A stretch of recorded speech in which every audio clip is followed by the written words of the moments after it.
हाँ, तो देखिए हमारी बात चल रही थी कि कैसे एक पेज के अंदर इंग्वाइनल हर्निया कंप्लीट करें। तो अब तक हमने आपको इतना बता दिया था। ये पूरा का पूरा अब तक हमने आपको बता दिया था, और इसके बाद वाला ये सारा का सारा अब हम वीडियो में आगे बताएंगे। और इसके बाद आपके लिए पूरे एक पेज के अंदर पूरा का पूरा इंग्वाइनल हर्निया कंप्लीट हो जाएगा। ओके, तो चलिए स्टार्ट करते हैं। Hello guys, my name is Pawan नागर।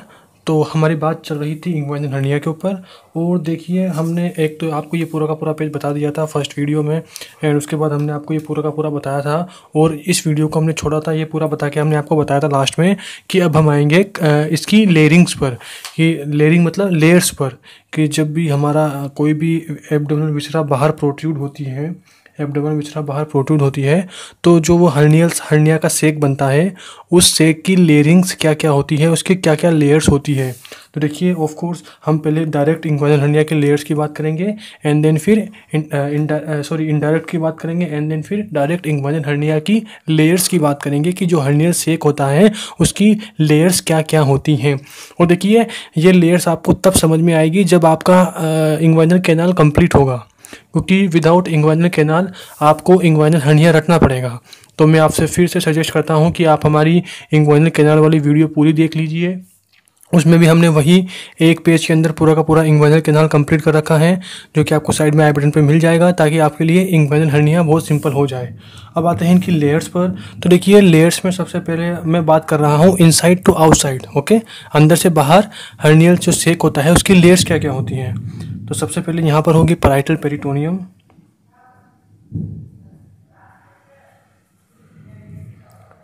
Parietal peritoneum. देन देखिए मैं बात कर रहा हूँ इनसाइड टू आउटसाइड। उसके बाद मिलेगा हमको एक्स्ट्रा पेरिटोनियल टिश्यू, उसके बाद हमें मिलेगा extra peritoneal tissue,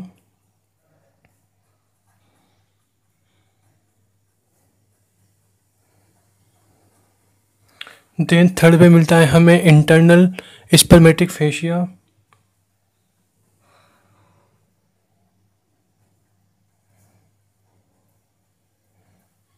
internal spermatic fascia. Then हमें फोर्थ नंबर पे मिलेगा क्रीमेस्ट्रिक fascia.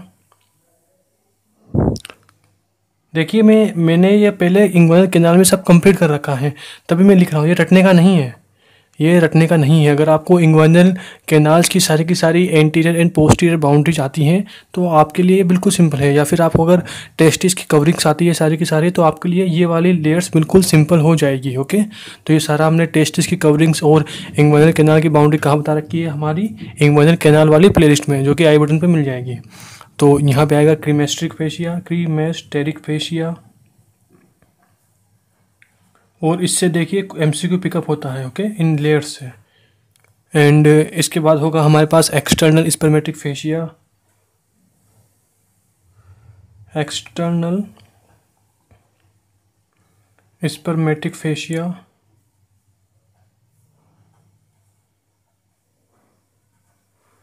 And last and final होगी हमारे पास स्किन। ओके, तो ये हमारे पास टोटल 6 लेयर है।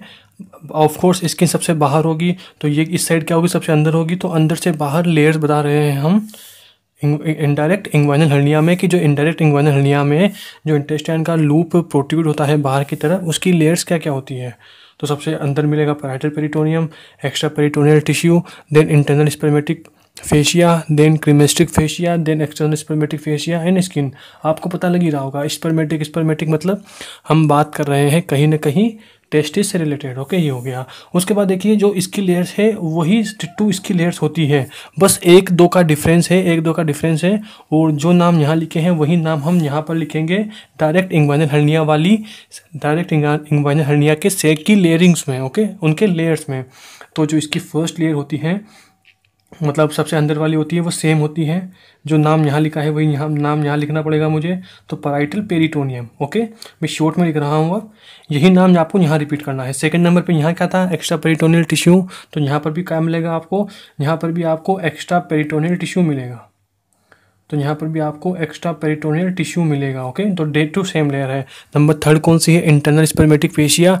अब देखिए यहाँ पर डिफरेंस है, यहाँ पर तो क्या है इंटरनल स्पर्मेटिक फेशिया, लेकिन यहाँ पर क्या मिलती है आपको, फेशिया ट्रांसवर्सेलिस। फेशिया ट्रांसवर्सेलिस।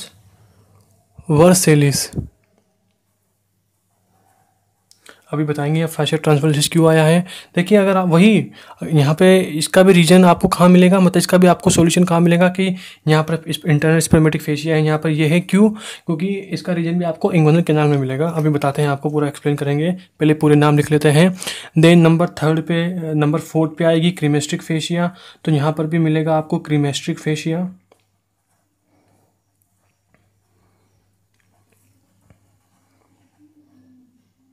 ओके एंड देखिए हमने बोला था कि इनडायरेक्ट इंग्वाइनल हर्निया होता है, वो भी 2 टाइप का होता है, कॉन्जेनाइटल एंड एक्वायर्ड। उसी तरह से डायरेक्ट इंग्वाइनल हर्निया 2 टाइप का होता है। हमने बोला था 2 टाइप का कौन सा, एक होता है मीडियल डायरेक्ट इंग्वाइनल हर्निया, एक होता है lateral direct inguinal hernia. Okay तो देखिए जो लेटरल डायरेक्ट इंग्वाइनल हर्निया है उसमें जो 4th लेयर होती है अंदर से बाहर, वो होती है क्रीमेस्ट्रिक फेशिया। इसमें लेटरल डायरेक्ट इंग्वाइनल हर्निया में। लेकिन जो मीडियल डायरेक्ट इंग्वाइनल हर्निया होता है उसमें जो 4th लेयर होती है उस लेयर का नाम है conjoint tendon.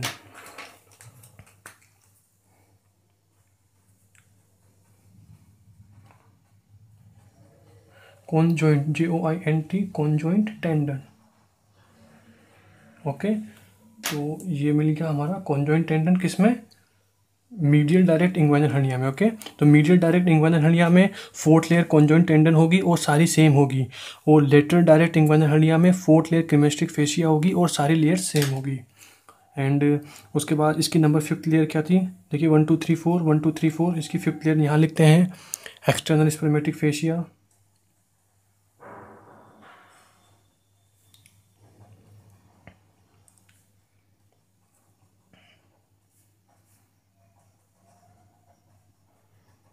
And last and final सबसे बाहर लेयर क्या होगी, स्किन। ओके ये हो गया। ओके तो अब इसी के बेसिस पे हमने बोल दिया यहाँ पर लेटरल और मीडियल, तो ये कहाँ मिलेगी, ये मिलेगी हमारे मीडियल डायरेक्ट इंग्वाइनल हर्निया में। Medial direct inguinal, medial direct inguinal hernia. Okay तो ये हो गया। तो इसका मतलब क्या है, मीडियल डायरेक्ट इंग्वाइनल हर्निया में 4th लेयर मिलेगी कॉन्जॉइंट टेंडन, एंड जो ये वाली लेयर है ये किस में मिलेगी, क्रीमेस्ट्रिक फेशिया वाली, ये मिलेगी आपको लेटरल डायरेक्ट इंग्वाइनल हर्निया में।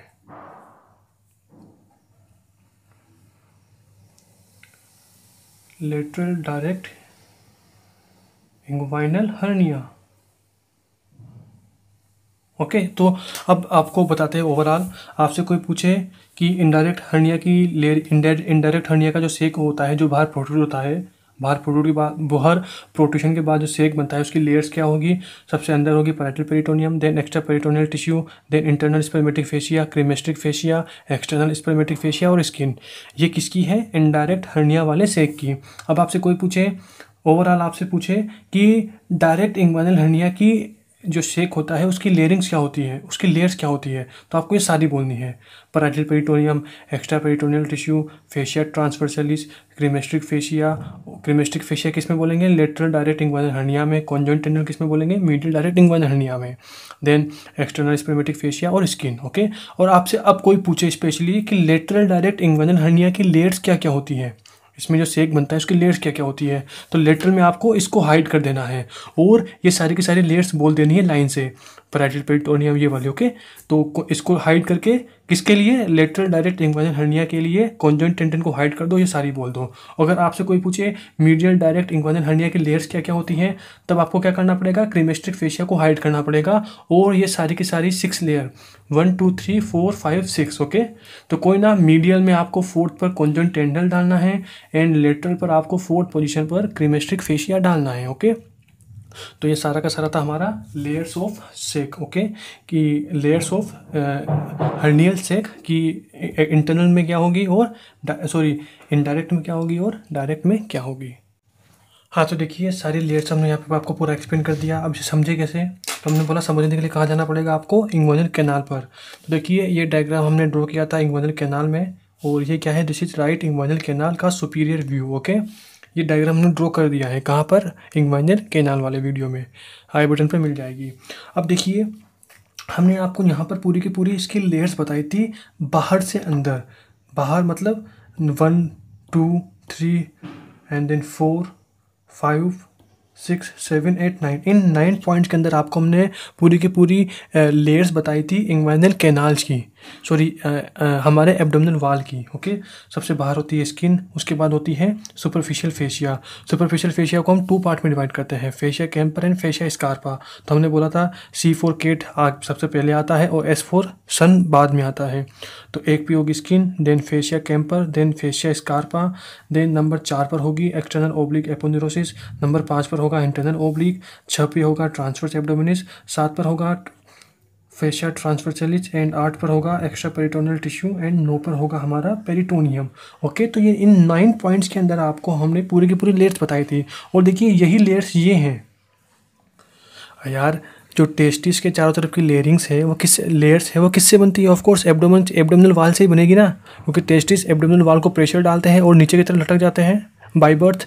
जैसे ही बर्थ होता है तो टेस्टिस एब्डोमेन से नीचे की तरफ लटक जाते हैं ना, तो ऑफ कोर्स हमारे एब्डोमिनल वाल को ही तो धक्का देके बाहर निकलेंगे।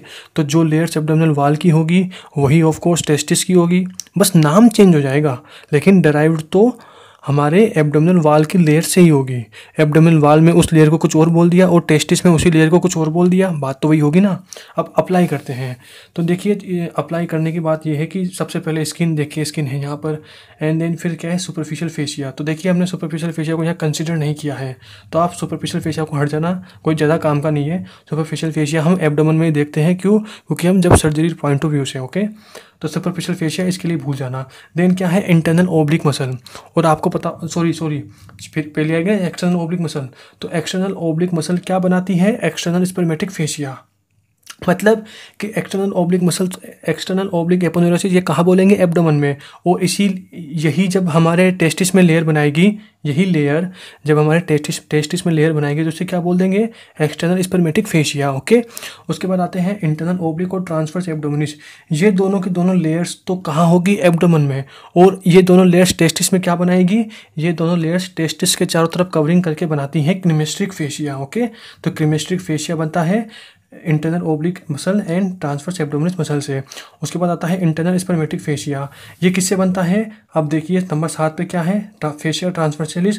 मतलब फेशिया ट्रांसवर्सलिस हम एब्डोमेन में बोलते हैं, और यही लेयर फेशिया ट्रांसवर्सलिस वाली लेयर हमारे टेस्टिस में कौन सी लेयर बनाती हैं? एक्स्ट्रा पेरिटोनियल टिश्यू वाली layer, sorry internal spermatic fascia. Okay, देखिए इंटरनल स्पर्मेटिक फेशिया बना फेशिया ट्रांसवर्सलिस से, क्रीमेस्ट्रिक बना transverse abdominis and internal oblique से, और एक्सटर्नल स्पर्मेटिक फेशिया बना एक्सटर्नल ओब्लिक एपोन्यूरोसिस से या फिर एक्सटर्नल ओब्लिक मसल से। ओके, तो आई होप आप मेरी बात समझ गए होंगे कि जो लेयर्स एब्डोमेन वाल में है वही लेयर्स टेस्टिस के चारों तरफ हैं, बस नाम अलग अलग है, लेयर्स सारी वही हैं। एब्डोमेन में कुछ और बोल दिया, टेस्टिस में कुछ और बोल दिया, और ऑफकोर्स होना भी चाहिए ना यार, चीज़ एक है। चीज़ जो एब्डोमेन की लेयर्स है उसी से ड्राइव हुई है हमारी टेस्टिस की लेयर्स, बस एब्डोमिनल वाल में कुछ और नाम बोल दिया, टेस्टिस में कुछ और नाम बोल दिया। उसके बाद देखिए एक्स्ट्रा पेरिटोनियल टिश्यू। तो देखिए यहाँ पर 8 नंबर पे एक्स्ट्रा पेरिटोनियल टिश्यू है, एंड 9 नंबर पर क्या है? पेरिटोनियम। तो देखिए यहाँ पर 9 नंबर पर क्या है? Parietal peritoneum. ओके, तो देखिए ये सारे नेम और ये सारे नेम सिमिलर हैं। मतलब स्किन सुपरफिशियल फेशिया को हटा दीजिए 2 मिनट के लिए, क्योंकि इसमें टेस्टिस में ज़्यादा कंसिडर नहीं करते हैं हम, तो 2 नंबर हटा दीजिए। और उसके बाद एक्सटर्नल स्पर्मेटिक फेशिया, ये किससे बना? एक्सटर्नल ओब्लिक से। इंटरनल ओब्लिक ट्रांसवर्स एब्डोमिनिस, इन दोनों को यहाँ क्या बोलते हैं टेस्टिस में? क्रीमेस्ट्रिक फेशिया। नंबर 7 फेशिया ट्रांसवर्सलिस, इसको यहाँ टेस्टिस में क्या बोलते हैं? Internal spermatic fascia, extra peritoneal tissue and peritoneum. तो आई होप आप मेरी बात समझ गए होंगे। और देखिए यहाँ पे भी आपको दिख रहा है, ये देखिए यहाँ पे भी दिख रहा है, यहाँ पे और क्लियर हो रहा है। देखो बहुत सिंपल सी बात है यार, देखो स्किन एक्सटर्नल स्पर्मेटिक फेशिया कहाँ बोला? टेस्टिस में। एब्डोमेन में क्या बोलेंगे? एब्डोमेन में बोलेंगे एक्सटर्नल ओब्लिक मसल या एक्सटर्नल ओब्लिक मसल का एपोन्यूरोसिस। ओके, ये हो गया। देन क्रीमेस्ट्रिक फेशिया, तो लेटरल में क्रीमेस्ट्रिक फेशिया होगा, मीडियल में क्या होगा? Conjoint tendon. और आपको पता होगा कॉन्जॉइंट टेंडन कौन बनाता है? कॉन्जॉइंट टेंडन बनाता है ट्रांसवर्स एब्डोमिनिस और इंटरनल ओब्लिक मसल। ओके, तो ऑफकोर्स जैसे जैसे हम ज़्यादा मीडियल साइड जाएंगे तो क्या आएगी? हमारी रेक्टस एब्डोमिनिस, और ऑफकोर्स रेक्टस एब्डोमिनिस के पास ही तो होता है हमारा कॉन्जॉइंट टेंडन। जैसे हम रेक्टस एब्डोमिनिस से दूर जाते हैं तो कॉन्जॉइंट टेंडन धीरे धीरे 2 पार्ट में अलग अलग हो जाता है। 2 पार्ट अलग अलग मतलब internal and transverse oblique muscle. और मतलब ओवरऑल बात ये है कि क्रीमेस्ट्रिक फेशिया ये डिराइव होता है ट्रांसवर्स एब्डोमिनिस और इंटरनल ओब्लिक मसल से, और कॉन्जॉइंट टेंडन भी किससे बनता है? इन दोनों मसल के टेंडन से। ओके, तो क्रेमेस्टिक फेशिया वाला देखिए, इसको ऐसे मिलाना, इसे ये कॉमन है ऐसे। Internal spermatic fascia of course किससे बनता है? ये बनता है फेशिया ट्रांसवर्सलिस से। अब जब यार क्रेमेस्टिक फेशिया इंटरनल ओब्लिक मसल और ट्रांसवर्स एब्डोमिनल मसल से बना, तो इसके बाद कौन सी लेयर बची? फेशिया ट्रांसवर्सलिस। तो फेशिया ट्रांसवर्सलिस तो एब्डोमेन में बोलेंगे, ओके। एंड टेस्टिस में क्या बोलेंगे? Internal spermatic fascia. ओके, ये हो गया। तो यह खुद ही बोल रहा है कि internal spermatic fascia, fascia transversalis and extra peritoneal tissue and parietal peritoneum and external spermatic fascia दोनों में सेम है एंड स्किन दोनों में सेम है। ओके, तो आई होप आपकी पूरी चीज़ें क्लियर हो गई होगी इतने टाइम के बाद भी। और आपको अगर अभी प्रॉब्लम है तो मुझे नीचे आप कमेंट सेक्शन में कमेंट कर सकते हैं, ताकि मैं आपसे जो भी सूटेबल लगे आपको पूरा सोल्व कर दूँ। ओके, तो ये हो गया, तो ये लेयर्स हो गई। उसके बाद आता है हम एक स्टेप और आगे, हम हर्निया को और भी ज़्यादा सिंपल करते हैं। वो कैसे? मतलब कि जब हम ओपीडी में जाएंगे तो हम कैसे डिफाइन करेंगे, कि डिफ्रेंशिएट करेंगे कि ये इनडायरेक्ट है कि डायरेक्ट है। तो अब आते हैं हम एक्चुअल पोजीशन पर एकदम प्रैक्टिकली। ओके, हाँ, तो देखिए हम प्रैक्टिकली बात करें तो मैं यहाँ पर टोटल आपको 3 पॉइंट बता रहा हूँ प्रैक्टिकली, कि प्रैक्टिकली कैसे देखते हैं हम। ऑन स्टैंडिंग,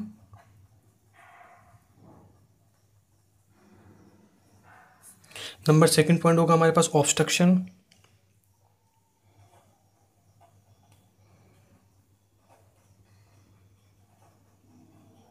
एंड हमारे पास नंबर थर्ड पॉइंट होगा इंटरनल रिंग ओक्लूजन टेस्ट। अरे मतलब वही deep inguinal ring, internal ring occlusion test, OCCLUSION।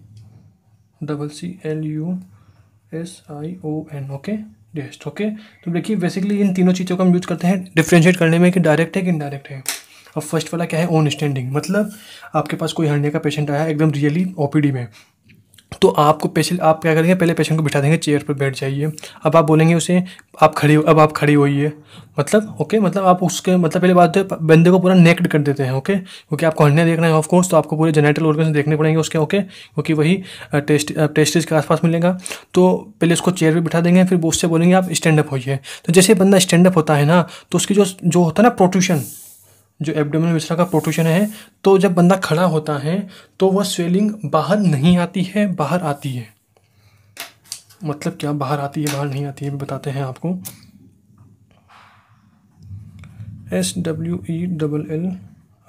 SWELLING swellings does not comes out, does not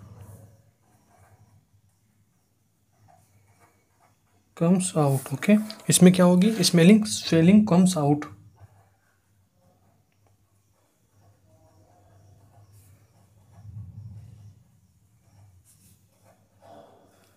मतलब कि अगर जो बंदा आपके पास हर्निया के साथ आया, अगर हमने उसको चेयर पे बिठाया और बोला खड़ा हो, और उसको चेयर पे बैठने के बाद खड़े होने के लिए बोला, और खड़े होने के बाद अगर वो स्वेलिंग बाहर की तरफ आ रही है, तो क्या होगा? वो होगा हमारा डायरेक्ट इंग्वाइनल हर्निया वाला पेशेंट। अगर खड़ा करने पर, कुर्सी से खड़ा करने पर उसकी जो स्वेलिंग है, स्वेलिंग मतलब जो प्रोट्रूशन हुआ है एब्डोमिनल विसरा का, तो वो स्वेलिंग अगर बाहर की तरफ नहीं आ रही है, देखिए दिख जाएगा आपको एकदम, अगर वो बाहर की तरफ नहीं आ रही है मतलब उसका क्या होगा? इनडायरेक्ट हर्निया वाला, इनडायरेक्ट इंग्वाइनल हर्निया वाला पेशेंट होगा। ओके, तो बहुत कॉमन टेस्ट है, कोई ना। उसके बाद ऑब्स्ट्रक्शन। ये ऑब्स्ट्रक्शन समझने के लिए आप यूँ देख लीजिए, एक बहुत छोटा सा छेद है, इसमें से आपको इंटेस्टाइनल लूप गुजारने हैं, और एक आपके पास इतना बड़ा छेद है, इसमें से आपको इंटेस्टाइनल लूप गुजारने हैं। ओके, मतलब ये सोचिए एक इतना सा छेद है, इसमें से आपको इंटेस्टाइनल लूप निकालना है। हर्निया मतलब प्रोट्रूशन, इंटेस्टाइनल लूप प्रोट्रूट हो रही है, एंड आपके पास एक पूरा का पूरा लेयर है, उस लेयर्स में से आपको इंटेस्टाइनल लूप निकालने हैं। तो ऑफ कोर्स किस में ऑब्स्ट्रक्शन के चांसेस ज़्यादा होंगे? ऑफ कोर्स छोटे लूप में, छोटे से छेद में। अगर यार मतलब यूँ समझिए, ये पूरा इंटेस्टाइन का लूप है, ऐसे इंटेस्टाइन है पूरी लंबी की लंबी, इस छेद में से आपको इसको, ये कोई इंटेस्टाइन का लूप है और एब्डोमिनल प्रेशर बढ़ने पर ये इस रिंग में घुस गया। अब इस रिंग में घुस गया तो ऑफ कोर्स ये बिल्कुल, ये दोनों के दोनों नलचियाँ आपस में पास आ जाएगी। नलची है, ट्यूब है, ये नलचियाँ बहुत पास आ जाएगी, क्योंकि छेद बहुत छोटा है। अगर ये नलचियाँ बहुत पास आ गई तो ऑफकोर्स क्या हो गई? हमारा नलची ऑब्स्ट्रक्ट हो गई, नलची ऑब्स्ट्रक्ट हो जाएगी ना। ओके, ऑब्स्ट्रक्ट हो जाएगी, ऑफ से मतलब बंद हो जाएगी। लेकिन अगर आपके पास पूरी की पूरी लेयर है, उसके बाद आप बोल रहे हो कि एब्डोमिनल प्रेशर बढ़ने से ये हमारा इंटेस्टाइनल लूप बाहर आ रहे हैं, मतलब हमारी ट्यूब्स बाहर आ रही है, तो ऑफ कोर्स उसमें तो कोई फिक्स है नहीं ना कि इस डायमीटर के अंदर जा रही है, पूरा का पूरा आपके पास लेयर है ना, मतलब कि इसमें ऑब्स्ट्रक्शन के चांसेस कम होंगे, मतलब नलची के बंद होने के चांसेस कम होंगे। और अगर इसमें नलजी के बंद होने के चांसेस कम हो गए। ओके, ये हो गया। और एक और बात, पहले ये वाला लिख देते हैं, common and this is not common.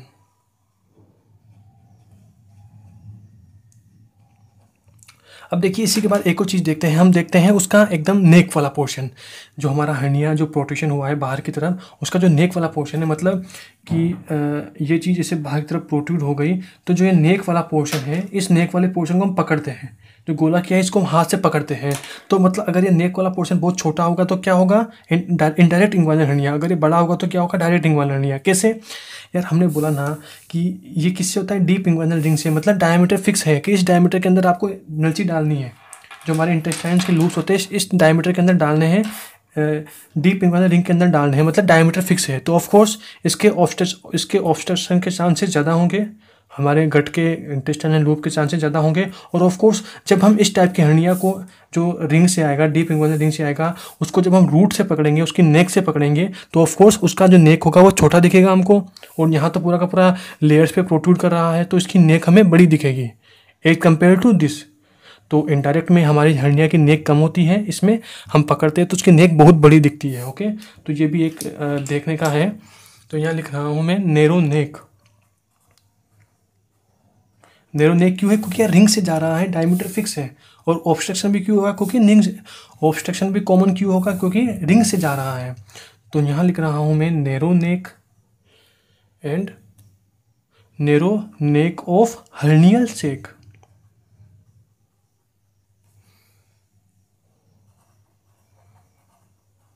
और यहाँ क्या लिखूंगा, यहाँ नैरो नहीं होगी तो यहाँ क्या होगी, ब्रॉड वे, मतलब वाइडर वे नेक। तो यहाँ पे होगी वाइडर नेक ऑफ हर्नियल सेक।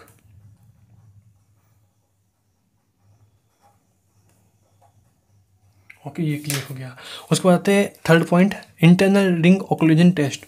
अब यार ऑफ कोर्स इंटरनल रिंग यानी कि मैं बात कर रहा हूँ हमारे डीप इंग्वाइनल रिंग की। तो हम क्या करते हैं, फिंगर से डीप इंग्वाइनल रिंग को बंद करते हैं एंड देन फिर पेशेंट को बोलते हैं कि आप खांसिए। ओके, तो हमने अपनी फिंगर से डीप इंग्वाइनल रिंग को बंद कर दिया एंड बोलेंगे पेशेंट को खांसिए। अब खांसने पर वही स्वेलिंग बाहर आएगी, स्वेलिंग बाहर नहीं आएगी। ओके, तो ऑफ कोर्स अगर स्वेलिंग बाहर आई तो क्या होगा हमारा, मतलब swelling I medial to thumb. यार ऑफ कोर्स देखिए ना यार, ये क्या है, डीप इंग्वाइनल रिंग है, अगर स्वेलिंग हमारे मीडियल साइड आई तो क्या होगा, क्या होगा हमारा, रिंग को हमने देखिए पूरी एनाटॉमिकल, ये लेटरल, फिर रिंग, फिर उसके बाद epigastric artery, epigastric artery, then हमें मिलेगा रेक्टस एब्डोमिनस। ओके, अगर हमने रिंग बंद कर दी और हमने पेशेंट को बोला कि आप खांसिए, अब खांसने पे क्या होगा, खांसने पे क्या होगा, डायरेक्ट इंग्वाइनल हर्निया वाला सेक बाहर की तरफ आएगा। क्यों, क्योंकि जो ये वाला हर्निया का जो पार्ट है, इसमें जो एब्डोमेन की विसरा है, वो उसका कोई डीप इंग्वाइनल रिंग से कोई रोल ही नहीं है। डायरेक्ट इंग्वाइनल हर्निया में डायरेक्ट इंग्वाइनल हर्निया का डीप इंग्वाइनल रिंग में कोई रोल ही नहीं है ना, क्योंकि इस रिंग के थ्रू तो आता ही नहीं है ना, ये तो direct weak posterior wall of inguinal canal से आता है ना। तो अगर हमने ये रिंग बंद कर दी और हमने पेशेंट को बोला खांसा, पेशेंट को बोलो आप खांसिए, मतलब उसका एब्डोमिनल प्रेशर बढ़ेगा, तो ये वाला हर्निया का सेक बाहर की तरफ प्रोट्रूड करेगा। और ऑफ कोर्स ये वाला नहीं करेगा, क्यों, क्योंकि ये वाला रिंग के थ्रू हुआ है ना, और वो रिंग तो हमने बंद ही कर दी ना। तो अगर पेशेंट को खांसने के लिए बोलेंगे तो ये बाहर निकलेगा ही नहीं। ओके, वही तो हुआ। तो हमने उंगली से डीप इंग्वाइनल रिंग को बंद कर दिया, तब देखिए डीप इंग्वाइनल रिंग को बंद कर दिया और पेशेंट को खांसने के लिए बोला, तो उसका रिजल्ट क्या हुआ, खांसने पर जो स्वेलिंग है, स्वेलिंग यानी कि प्रोट्रूशन ऑफ एब्डोमिनल विसरा, जो कि हमारी वाल से हुआ है, एब्डोमिनल वाल से हुआ है। तो SWELLING, swelling medial to thumb. Okay, मतलब थंब से हम डीप इंग्वाइनल रिंग को ओक्लूज कर देते हैं, बंद कर देते हैं। तो अगर थंब बंद करने के बाद अगर उसके मीडियल साइड में स्वेलिंग दिखती है तो ऑफकोर्स देखिए ना, थंब के डीप इंग्वाइनल रिंग के मीडियल साइड तो आपको दिखेगी पूरी की पूरी ये हैसलबर्ग ट्रायंगल वाला पोर्शन। तो अगर इस थंब के मीडियल साइड आपको स्वेलिंग दिखती है, मतलब क्या है, डायरेक्ट इंग्वाइनल हर्निया है। एंड अगर स्वेलिंग नॉट सीन, बोला ना अभी यार, हमने रिंग को ही बंद कर दिया, जहाँ से वो हर्निया बाहर, जहाँ से वो हमारा इंटेस्टाइनल रूप बाहर निकल रहा है उसी को ही बंद कर दिया, तो कितना भी खांस ले कोई निकलेगा ही नहीं कुछ बाहर, कोई प्रोट्रूड ही नहीं होगा। ओके, लेकिन ये वाला तो हमारी डीप इंग्वाइनल रिंग से निकला ही नहीं था, तो ऑफकोर्स ये तो बाहर निकलेगा। खांसने पर बाहर की तरफ प्रोट्रूड होगा, मतलब स्वेलिंग नोट सीन। ओके, तो ISWE, अरे यार SWELLING, okay, swelling note scene. Okay, तो ये देखिए सारा का सारा हमारा हर्निया कंप्लीट हो गया। ओके, पूरा का पूरा हर्निया हमने बोला था 1 पेज के अंदर कंप्लीट करेंगे। ओके, तो देखिए हमारा पूरा का पूरा हर्निया, इंग्वाइनल हर्निया कंप्लीट हो गया। इनडायरेक्ट, डायरेक्ट, उनकी लेयर्स एंड उनका क्या क्लिनिकल, कैसे हम उनको OPD में देखते हैं कि डायरेक्ट है, इनडायरेक्ट है कि डायरेक्ट है। ओके, तो आई होप आपको हमारी वीडियो अच्छी लगी होगी। तो अगर अच्छी लगी हो तो प्लीज़ इस वीडियो को अपने फ्रेंड को शेयर कीजिए। And if you like my work, and अगर आप चाहते हैं कि मैं ऐसी ही वीडियो आगे बनाता रहूं तो आप हमारे चैनल को डोनेशन दे सकते हैं। तो देखिए डोनेशन या तो आप हमारे ज्वाइन बटन के थ्रू दे सकते हैं, जो कि आपको नीचे दिख रहा होगा, आई मीन चैनल के नेम के जस्ट नीचे, या फिर आप हमें गूगल पे, फ़ोनपे या पेटीएम के थ्रू भी डोनेशन दे सकते हैं अगर आप इंटरेस्टेड हो तो। ओके, एंड वही अगर वीडियो अच्छी लगी हो तो प्लीज़ इसे अपने फ्रेंड्स को, बैचमेट्स को, क्लासमेट्स को शेयर कीजिए। बाय। और हाँ, ये पूरा पेज आपको कहाँ मिलेगा, हमारे TCML फेसबुक पेज पर, वहाँ पे आपको मिल जाएगा। ओके, तो वहाँ जाके आपको पूरा मिल जाएगा ये।